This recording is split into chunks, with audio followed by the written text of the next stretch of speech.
M'dzina la Atate ndi la Mwana ndi la Mzimu Woyera. Amen. Takumananso abale ndi alongo mwa Ambuye pano patilankhuleni Ambuye pamene Ambuye Yesu adzipereka okha kudzera mawu awo opatsa moyo kuti atilankhule m'magawo athu osiyanasiyana a moyo wathu wa tsiku ndi tsiku. Bwanji lero tiwapemphe Ambuye kuti tandilankhuleni mwapaderadera. Bwanji lero mwapemphe Ambuye kuti akulankhuleni mwapaderadera. Lero limene ndi Loweruka pa 14 Oktoba 2023 mpingo wathu kutipempha kunena kuti tisinkesinke komanso kuphunzirapo pamoyo wa amayi Mariya amene ali amayi a mpulumutsi wathu. Mawu athu oyamba akuchokera mu buku la Joelo mutu 3 kuyambira ndime ya 12 kulekezera ndime ya 21. Amene akutiwerengera mawu oyamba ndi Kizito Clement Saopa kuchokera ku Dwangwa Outstation, Dwangwa Parish mu Archdiocese ya Lilongwe. Ndipo uthenga wathu wabwino wa lero ukuchokera mu uthenga wa Luka mutu 11 kuyambira ndime ya 27 kulekezera ndime ya 28. Amene akutiwerengera uthenga wabwino komanso kutigawira mawu ndi Reverend Father John Enoch Kaliwamba kuchokera mu Archdiocese ya Lilongwe. Abale ndi alongo mwa Ambuye, tiyeni tikhalire limodzi. Mawu oyamba. Mawu a m'buku la mneneri Yoweli mutu 3 ndime ya 12 kulekeza 21. Chauta akuti, anthu a mitundu yonse akonzeke ndipo abwere ku chigwa cha Yehosafati, pakuti kumeneko ndidzaweruza anthu a mitundu yonse ochokera kumbali zonse. Samulani chikwakwa chodulira tirigu, pakuti mbewu zachakale kudikira kholola. Bwerani dzapondeni mpesa, poti mopondera mpesa mwadzaza, ndipo mbiya zikusefukira. Chonchonso zolakwa za mitundu ina ya anthu zachuluka zedi. Makamu ndi makamu a anthu ali mchigwa cha chiweruzo. Ndithu tsiku la chauta layandikira mchigwa cha chiweruzo. Dzuwa ndi mwezi zada, ndipo nyenyezi zaleka kuwala. Chauta akukhuluma ku Ziyoni, mawu ake amveka ngati bingu kuchokera ku Yerusalemu. Ndipo thambo ndi dziko lapansi zikugwedezeka. Koma chauta ndiye pothawirapo anthu ake, ndiye linga lotetezera a ku Israeli. Motero mudzadziwa kuti ndine chauta, Mulungu wanu, amene ndimakhala ku Ziyoni, ku phiri langa loyera. Yerusalemu adzakhala oyera, ndipo alendo sadzathiranso nkhondo. Nthawi imeneyo ikadzafika, mapiri adzakhetsa vinyo watsopano, ndipo kuzitunda kudzayenderera mkaka. Mitsinje yonse ya ku Yuda idzadzaza ndi madzi. Kasupe adzatumphuka ku nyumba ya chauta ndi kuthirira chigwa cha Sitimu. Koma Igupto adzasanduka chipululu, ndipo Edomu adzakhala bwinja lopanda anthu, chifukwa cha nkhondo imene adathira pa anthu a ku Yuda, ndiponso chifukwa cha kukhetsa magazi a anthu osalakwa ku dziko lawo. Koma ku Yudako kudzakhala anthu mpaka muyaya, ndipo ku Yerusalemu sikudzatha anthu pa mibado yonse. Ndidzalipsira magazi a ophedwawo, sindidzalekerera tchimo lawo lakwawo. Ine chauta ndimakhala ku Ziyoni. Mawu a Ambuye. Tithokoze Mulungu. zakudala kwenikweni. Ambuye akhale nanu, akhalenso ndi mzimu wanu. Mthenga wabwino monga adalembera Luka. Ulemu kwa inu Ambuye. Pamene Yesu ankalankhula zimenezi, mayi wina pakati pa anthu ambiri aja adakweza mawu namuwuza kuti, ngodala mayi amene adakubalani nkukuyamwitsani. Koma Yesu adati, iyayi, odala ndi anthu amene amamva mawu a Mulungu namawagwiritsa ntchito. Mthenga wa Ambuye. Ulemu kwa inu Ambuye Yesu Khristu. Lero pamene Ambuye Yesu akutiphunzitsa pa zakudala kwenikweni, akufuna kuti nafenso tisinkhesinkhe kuti kodi anthu akamanena kuti ine ndine odala, kodi ndine odaladi pamaso pa Mulungu? Zingathe kutheka kunena kuti ndife odala pamaso pa anzathu, koma pamaso pa Mulungu mwina sindife odala ayi. Zingathe kutheka kuti mwina ndife odala pamaso pa abale athu, koma mwina pamaso pa Mulungu kudalako palibepo ayi. Lero Mulungu akufuna kuti tisinkhesinkhe zakudala kwenikweni kudzera mu uthenga wake wabwino wa lero.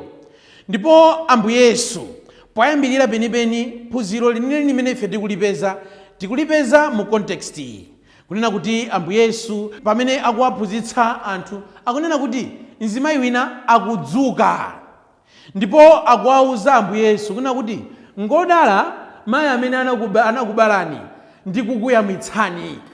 Kuyimirira kumeneku pakati pa Ambuye Yesu ndi kuyimirira kumene kuli ndi matanthauzo akuya kwambiri.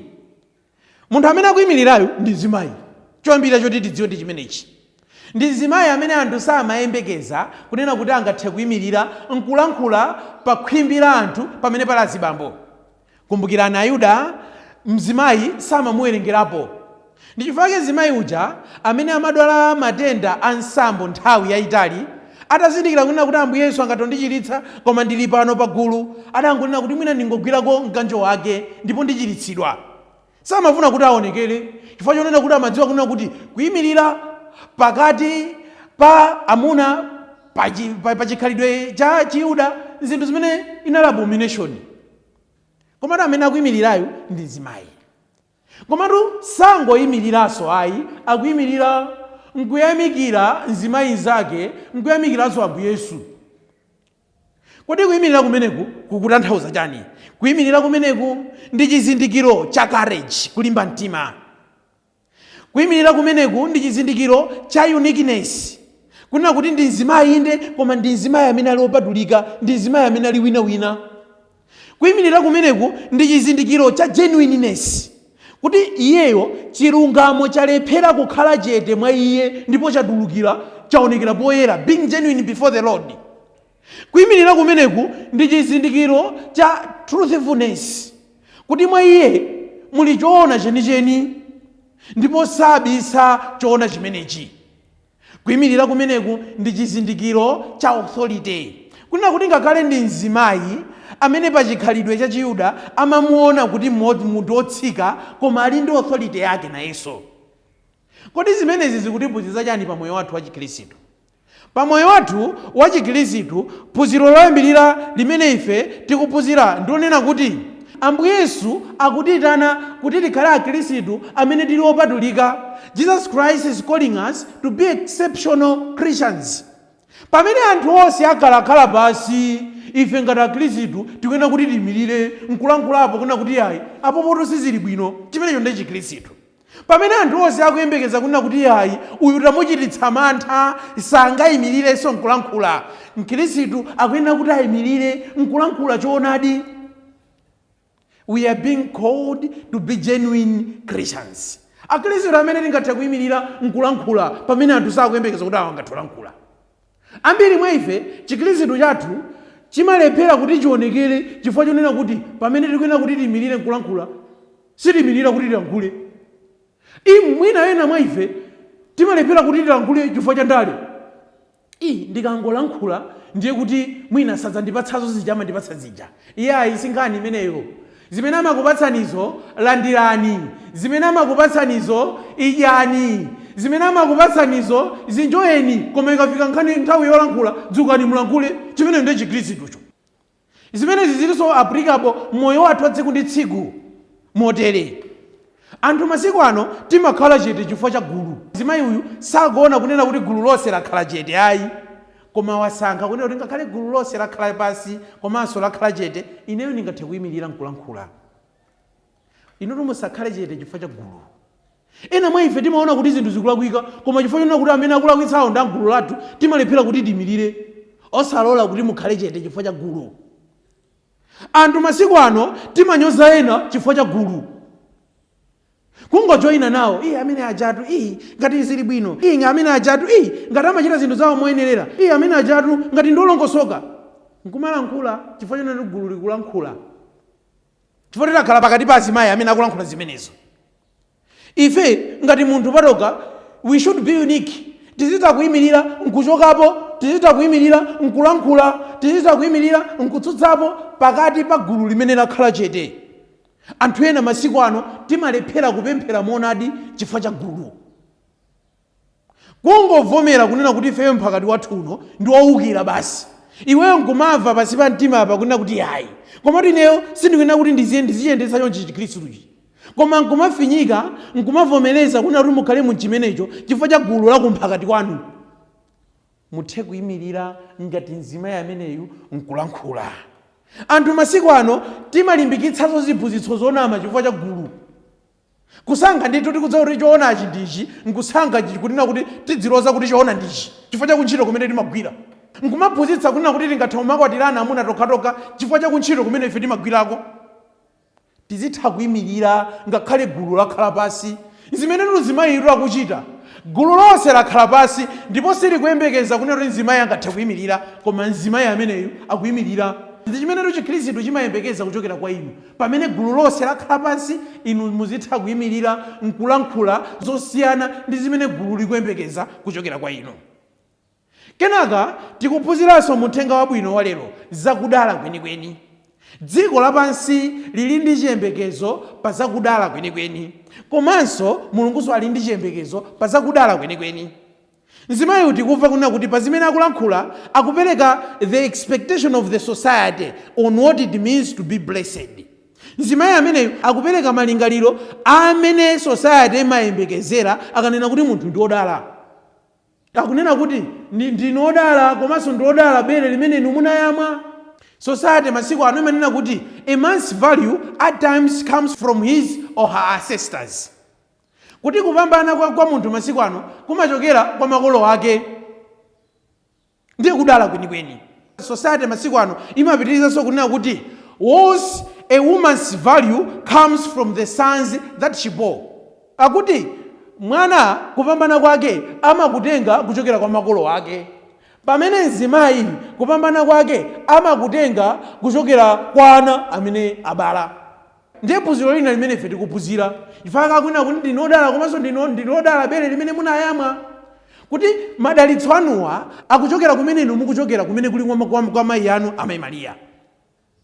Kunena kuti ana masiku ano kuti alongosoke, tisangoganiza kunena kuti ana olongosoka amangogwa kuchokera kumwamba. Ana olongosoka amachokera kwa makolonso amenenso ali olongosoka nthawi zambiri. Komanso akupitiriza kunena kuti mzimayiso value yake, ulemerero wa mzimayi umaonekera kudzera mwana amene adabala. Ife tingathomena kuti yayi tidabereka anathu azitachita mwepa, koma anathu angathe kutinyozetsa. Taona anitu amayi Mariya akulandira ulemerero chifukwa cha mwana amene adabereka Ambuye Yesu. Ifero anatuwa mwina tingathowa ilira kunoti kandi zawo izo, kazi kulamotani izo ndi zawonso.